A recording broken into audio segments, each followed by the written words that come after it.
By the by இது தெரியன்கின்ற baby ஜானோட part 2 roast continuation. ஒன்றும் பிரச்சனை இல்லை. பார்ட் 1ல எங்கே விட்டனோ அங்கேருந்து அப்படியே கண்டினியூ பண்ணுறேன். நீங்களும் அப்படியே ஃபாலோ பண்ணிக்கோங்க. சும்மாறா தெரிய படத்தில் பார்த்தீங்கன்னா அந்த ஸ்கூல் சீன்லாம் முடிஞ்சதுக்கப்புறம் ஒரு சின்ன பையன் அவனா இங்கிருந்த ஒடியாந்து அவனோட பொம்மை கண்ணாடியை தளபதிக்கு போட்டு விட்டு அதுக்கப்புறம் தளபதி அவரோட ஸ்டைலான கண்ணாடியை தூக்கி அந்த சின்ன பையனுக்கு போட்டு விடுவார். அதுக்கப்புறம் சித்தி ஜிலாடி பாட்டு வரும். ஆனால் இங்கே பேபி ஜானு அவரா வாண்டடாக வந்து அந்த குழந்தைக்கு கண்ணாடி போட்டு விட்டு அதுவும் இவர்கிட்ட இருக்கிற அந்த பொம்மை கண்ணாடி அந்த கண்ணாடியை பார்த்தீங்கன்னா தேட்டரில் 3D படம் பார்க்கறதுக்கு ஒரு கண்ணாடி கொடுப்பாங்களே அந்த மாதிரி ஒரு பொம்மை கண்ணாடியை அந்த குழந்தைகிட்ட போட்டு விட்டு அந்த சின்ன பையன் கிட்ட இருக்கிற ஸ்டைலான கண்ணாடி தூக்கி இவர் போட்டுப்பாரு. இதுவும் நல்லா இல்ல. அதுக்கப்புறம் சித்து ஜிலாடி மாதிரி இங்க ஒரு போலீஸ்க்கு ஒரு பாட்டு.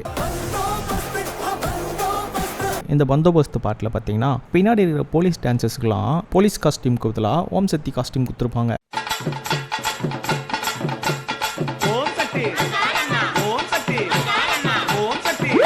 இது மட்டும் இல்லாமல் இந்த பந்தோபஸ்து பாட்டில் ஏகப்பட்ட வித்தியை பண்ணியிருப்பாரு. துப்பாக்கியை தூக்கி முதுகு பின்னாடி லெஃப்ட் கையிலேருந்து ரைட் கையில் போட்டு பிடிக்கிறது. அப்புறம் நம்ம தளபதி பார்த்தீங்கன்னா சிக்லெட்டை ஸ்டைலாக அப்படி போடுவார். அதை இங்கே பேபி ஜானு இன்னும் ஸ்டைலாக பண்ணுறன்ற பேரில் லெஃப்ட் ஹேண்ட்லேயே டீல் பண்ணி லெஃப்ட் ஹேண்ட்லேயே இந்த சிக்லெட்டை போட்டு தின்னுருப்பார். சரி, அவரோட லெஃப்ட் ஹேண்டு அவரோட வாய் இது நான் கூட சகிச்சிக்கலாம். ஆனால் இன்டர்வல் பிளாக்ல அதை இன்னும் ஸ்டைலாக பண்ணுறன்ற பேரில் அவர் லெஃப்ட் ஹேண்டு கூட இல்லை வில்லனோட லெஃப்ட் ஹேண்டில் சிக்லெட்டை வச்சு டமால் நச்சு சிக்லெட்டை வாய்க்கு வரைச்சு தின்னுவார். இந்தாங்க சார், இந்த பபுள் கம் பிடிக்கும் சார். உங்கள் பீச்சாங்கையில் பபுள் கம் சாப்பிட்டா ரொம்ப டேஸ்ட்டாக இருக்குமாமே. பிளாக் தளபதி பார்த்தீங்கன்னா அங்கே 2 சிக்லெட் போடுவார். இப்போ பாருங்கள் அதே மாதிரி பண்ணுறேன்ட்டு தளபதி மாதிரி பண்ணுறேன்ட்டு மிக்சர் சாப்பிட்னு இருப்பார். அடுத்து வில்லன் இன்ட்ரடக்ஷனு 6 அடி குழியில் வயசான அண்டர்டேக்கர் மாதிரி நின்று இருப்பார். வேறு யாரும் இல்லை, நம்ம ஜாகி ஷெராஃப் தான். வில்லன் எவ்வளோ கொடூரமாக காட்டுறேன்ட்டு கோடாரி வச்சு ஒருத்தனை கபாலத்திலே அடித்து சாவடிப்பார். கேட்டால் அப்போ தான் கபால மோட்சம் கிடைக்கும் அப்படின்ட்டு ஒன்று கொண்டுட்டு குழிக்குள்ளேருந்து ஏஞ்சி வெளியே வருவார். அதாவது இப்போ சுந்தர் சீலாம் பாருங்கள், ஹீரோயின்ஸை ஒரு மாதிரி கிளாமராக காட்டி நமக்கும் அதை காட்டி நம்மளை மகிழ்விப்பார். ஆனால் அட்லிக்கு ஜாகி ஷெராஃபை ஜட்டியில் காட்டுறது ரொம்ப பிடிக்கும் போல். அவரோட இன்ட்ரடக்ஷன்லேயே பார்த்தீங்கன்னா ஜட்டி போட்டுன்னு தான் நிற்பார். இதே மாதிரி தான் பிகில்லையும் பார்த்தீங்கன்னா ஜாகி ஷெராஃப் உள்ஜட்டி போட்டு விட்டு கவர்ச்சியாக காட்டி படத்தை இட்டாக்கியிருப்பாரு. இந்த படத்துலையும் பார்த்தீங்கன்னா ஓப்பனிங் சீனே ஜெட்டிலே வச்சிருக்காரு. நடுவில் ஒரு சீன் பார்த்தீங்கன்னா ஜாகி ஷெராஃப் அரெஸ்ட் பண்ணுற மாதிரி இருக்கும். அந்த சீன்லையும் பார்த்தீங்கன்னா ஒரு ஜெட்டிலேயே கம்முன்ட்டு ஜீப்பில் ஏற்றி கூட்டின்னு போவார். இந்த சீன்லாம் பார்க்கும்போது ஜாகி ஷெராஃபோட ஜட்டியும் அட்லிக்கும் அந்த ஜட்டி சென்டிமெண்ட் இருக்குன்னு நினைக்கிறேன். அப்படியே கொலை பண்ணி முடிச்சுட்டு வேஷ்டி கட்டுவார். வேஷ்டி கட்டும் போது பார்த்தீங்கன்னா வேஷ்டியை அவர் கட்ட மாட்டார். 2 கை தூக்கி நல்லா மேலே வச்சுன்னு இருப்பார். கூட இருக்கிற அடியாளுங்க தான் அவரோட வேஷ்டி கட்டி விடுவாங்க. அது மட்டும் இல்லாமல் ஜாகி ஷெராஃபோட ஜட்டியை இன்னொருத்தன் கைட்டின்னு இருப்பான். ஸோ ஜாகி ஷெராஃப் ஜட்டி போடாமல் அந்த சேரில் உட்காந்து சேர்லேருந்து ஒரு கட்டை வரும். அந்த கட்டை மேலே கால் தூக்கி போடுவார். எப்படி ஜட்டி போடாமல். படம் ஃபுல்லாக இப்படி ஒரு பழக்கம் ஜாகி ஷெராஃபுக்கு. ஜாகி ஷெராஃப் ஐயா, நீங்கள் கால் மேலே கால் போடுங்க, அதுக்கு முன்னாடி ஃபஸ்ட்டு ஜட்டி போடுங்க. அதுக்கப்புறம் பார்த்தீங்கன்னா பொண்ணு பார்க்குற சீனு ஃபோனில் கேண்டி கிரஷ் விளையாண்டுருப்பாரு. அங்கே போக்கோ ஃபோனுக்கு ப்ரொமோஷன் கொடுத்துருப்பாங்க. ஏன்னா நம்ம பேபி ஜானோட ஃபோன் பார்த்தீங்கன்னா போக்கோ ஃபோனாக இருக்கும். அப்படியே அடுத்த சீன் பார்த்தீங்கன்னா டிராஃபிக் சிக்னல் சீனு. தமிழில் மாதிரி அங்கே வந்து குழந்தைங்களை பிச்சர் கொடுத்துருப்பாங்க. அந்த கேங் அடிக்க போகும்போது சுற்றி பார்த்தோன்னு வச்சுக்கோங்களேன், அங்கே பார்த்தா சென்ட்ரல் ஃப்ரெஷ்க்கு ப்ரொமோஷன் பண்ணியிருப்பாங்க. அதுக்கப்புறம் நம்ம தளபதி பார்த்தீங்கன்னா தெரியல அந்த கேங் அடிக்கிறதுக்கு கரும்புலாம் எடுத்து ரன்னிங்லேயே போயிட்டு ஒரு கரும்பு எடுத்து வெளியே இழுத்துருப்பாரு. இங்கே அப்படியே பேபி ஜானில் கரும்பு வச்சா யார் குளித்துருது அப்படின்னு அந்த கான்செப்டே மாற்றி ஒரு பைப்பு தான் அந்த கேங்க பேபி ஜான் அடிக்கிற மாதிரி அந்த பைப்பு கம்பெனிக்கு ஒரு ப்ரொமோஷன் பண்ணிப்பாங்க. சரி, நான் கூட இது எதர்ச்சியான ஒரு பைப்பு தான் போல அப்படின்னு நினச்சிருந்தேன். அப்புறம் தான் பார்த்தா டிராஃபிக்கில் ஒரு வண்டி பார்த்தா அஸ்ட்ரல் பைப்ஸ்னு சேம் கம்பெனியாக இருக்கும். அப்போ தான் தெரிஞ்சுது சென்ட்ரல் ஃப்ரெஷ் போக்கோ இந்த பைப்பு கம்பெனின்ட்டு படத்தில் பல விளம்பரத்தில் காசு பார்த்துருக்காங்கன்ட்டு. பேபி ஜானோட பட்ஜெட் பார்த்தீங்கன்னா 120 கோடி. ஆனால் படம் கலெக்ட் பண்ணது பார்த்தீங்கன்னா வெறும் 60 கோடி. நான் கூட பாவம் ப்ரொடியூசர் அட்டி நஷ்டத்தில் போயிருப்பாரு அப்படின்னு நினச்சேன். ஆனால் இந்த சீன்லாம் பார்க்கும்போது தான் தெரியுது அட்லி பார்த்தீங்கன்னா படத்துக்கெலாம் ப்ரொடியூஸ் பண்ணல, பல அட்வர்டைஸ்மெண்ட்டுக்கு ப்ரொடியூஸ் பண்ணியிருக்காருன்ட்டு. படத்தில் அங்கங்கெல்லாம் அட்வர்டைஸ்மெண்ட் இல்லை, படம் பூரா எங்கெங்கேயோ அட்வர்டைஸ்மெண்ட் இருக்குது. இதெல்லாம் கூட்டி கழித்து பார்த்தா மீதி 60 கோடியை இந்த அட்வர்டைஸ்மெண்ட் மூலியமாகவே அட்லி சம்பாதிச்சிட்டுப்பாருன்னு நினைக்கிறேன். நானே ஒரு மென்டல் போலீஸ்டா. அந்த ரவுடிங்லாம் போலீஸ்னு கத்த தளபதி போலீஸ் வந்து 1/2 மணி நேரம் ஆச்சுன்னு சொல்லுவார். அந்த சீனி தான் பேபி ஜான் இப்போ கண்ணாடி போட்டு நான் தான்டா போலீஸுங்கிறாரு. எப்பா பேபி ஜானே, நீ போலீஸ் தான்ப்பா, முதல்ல அந்த கண்ணாடி தூள்ல வை. சமந்தாக்கு பதில் கிரிஞ்சு சுரேஷ், கீர்த்தி சுரேஷ், மொட்டை ராஜேந்தருக்கு பதில் இந்த கிரிஞ்சு போலீஸ். இவங்கெல்லாம் யார் அடிச்சா கூப்பிடுன்ட்டு இந்த கிரிஞ்சு போலீஸ்கிட்ட கிரிஞ்சு சுரேஷ் சொன்ன உடனே பேபி ஜான் வருவார். பாஸ் அங்கே பார்த்தீங்களா ஃப்ரூட்டி குச்சினே வராரு. அட போப்பா, படத்தில் விளம்பர இடைவெளி விடலாம், ஆனால் இந்த படத்தில் இடைவெளியே இல்லாமல் விளம்பரம் பண்ணிட்டு இருக்காங்க. அப்புறம் கீர்த்தி சுரேஷ் பேபி ஜானோட கண்ணாடியாவுக்கு சொல்லுவாங்க, கண்ணாடியை ஊற்று கையில் அடிப்பார். பட்டுன்னு பார்த்தா கையில் சுற்றிக்கும்.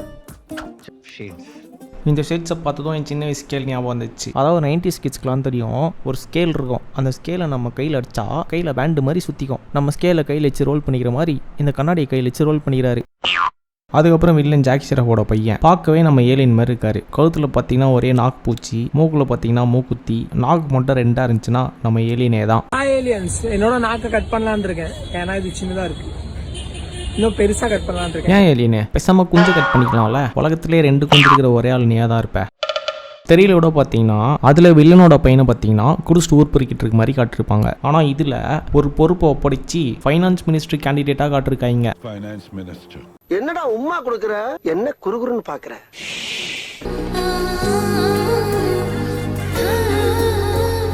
ஆனால் சும்மா சொல்லக்கூடாதுப்பா, சாரியில் பார்க்குறதுக்கு கீர்த்தி சுரேஷும் சரி சமந்தாவும் சரி 2 பேருமே மஜாவாக தான் இருக்காங்க. 2 பேரில் யாரும் பார்க்குறதுனே தெரில. அடுத்து வடக்கன்ஸ் இந்த சீன் எப்படி விட்டானுங்கன்னே தெரில. தமிழில் பார்த்தீங்கன்னா சமந்தா வந்து ஜீப்போட ஃப்ரண்ட் சீட்டில் தளபதி மேலே உட்காந்துருப்பாங்க. ஆனால் அப்படிப்பட்ட ஒரு சீனு ஹிந்தியில் இல்லவே இல்லை. எப்படி மிஸ் பண்ணானுங்கன்னே தெரில. அந்த இடத்துல அந்த சுச்சுவேஷனை வச்சு வருந்தமன் மேலே கீர்த்தி சுரேஷை உட்கார வச்சு 4 ஸ்பீட் பிரேக்கரை போட்டு அங்கே தான் நைமட்டக்கா பாட்டு போடுவாங்கன்னு நினச்சேன். ஐ திங்க் கல்யாணம் கட்ட நெருங்குறதுனால கீர்த்தி சுரேஷ் அந்த சீனுக்கு ஒத்துக்கல போல. ஜீப் நேராக பார்த்தீங்கன்னா ஃபங்க்ஷனில் போய் நிற்கும். நேமுட்டக்கா எங்கே வச்சுன்னு பார்த்தியா, புட்டா புட்டிடா புட்டா போட்டின்னு ஒரு பாட்டை எங்கே போட்டுருவாங்க. கீர்த்தி சுரேஷ் பாடுறதை கேட்கறதுக்கு பேபி ஜானு கீர்த்தி சுரேஷை பார்த்தனே பக்கத்தில் இருக்கணும் போட்டு அமுக்கிட்டு இருப்பாரு. யோ அது ஏன் அங்கே பார்த்தனே என்ன போட்டு அமுக்கின்னு இருக்க? அப்படியே பேபி ஜான் அம்மா கல்யாணத்துக்கு ஒத்துனது அப்புறம் அங்கே கீர்த்தி சுரேஷ் கூட ஒரு லிப்லாக் சீனை வச்சு இங்கே போடுறானுங்க நெய்மட்டக்கா. நம்ம ஊரில் டீசெண்டான பாட்டெலாம் ஆடிட்டு ஹிந்தி தெலுங்குனா மட்டும் இறங்கி ஆடுறாங்க கீர்த்தி சுரேஷ். இப்படி தான் தெலுங்கில் மகேஷ் பாபு கூடயும் சேர்ந்து ஆடிருந்தாங்க. அதுவும் அங்கே பெரிய ஹிட்டு. இது வடக்கில் போன மாதம் பூரா ரீல்ஸ் ஆடிருந்தாங்க. அப்படியே நேர் விருப்பம். தமிழுக்கும் இந்த மாதிரி பாட்டு ஒன்று வந்து ஆடிட்டு போயிட்டீங்கன்னா தமிழ்நாட்டு பசங்களும் பார்த்துட்டு திருப்தியாக இருப்பாங்க.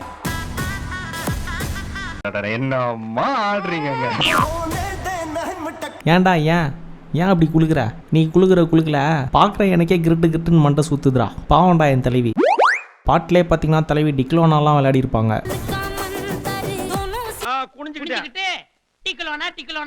பின்னாடியே வரணும்.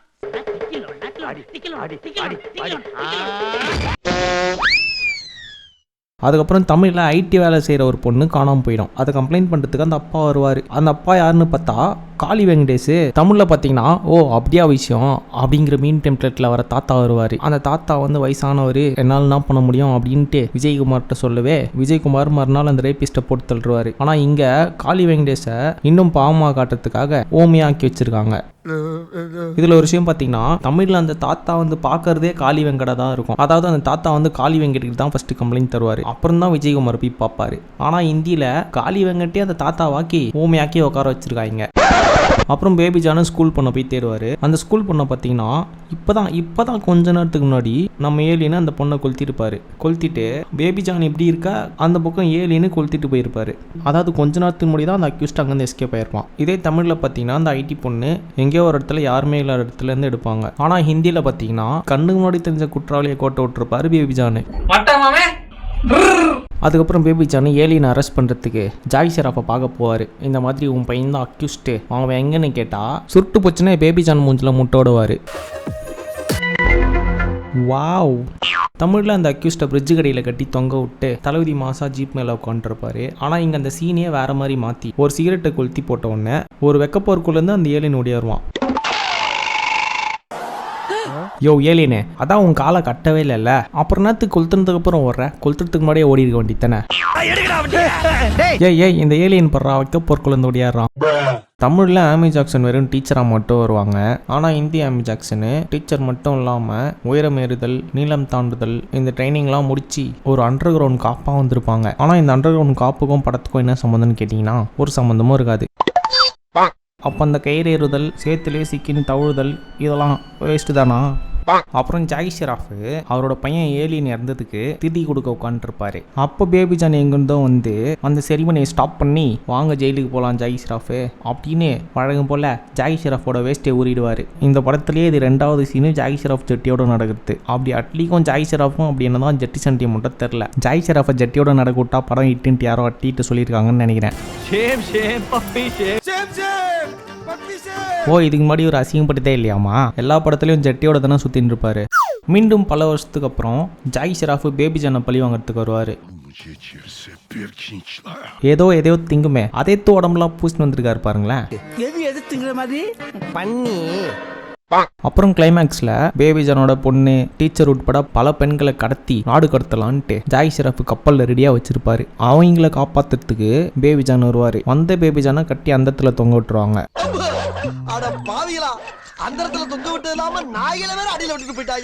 அந்தத்துல தொங்கிட்டு இருக்கும் போது ஆவியா வந்து கீர்த்தி சுரேஷ் நல்ல விசாரிப்பாங்க.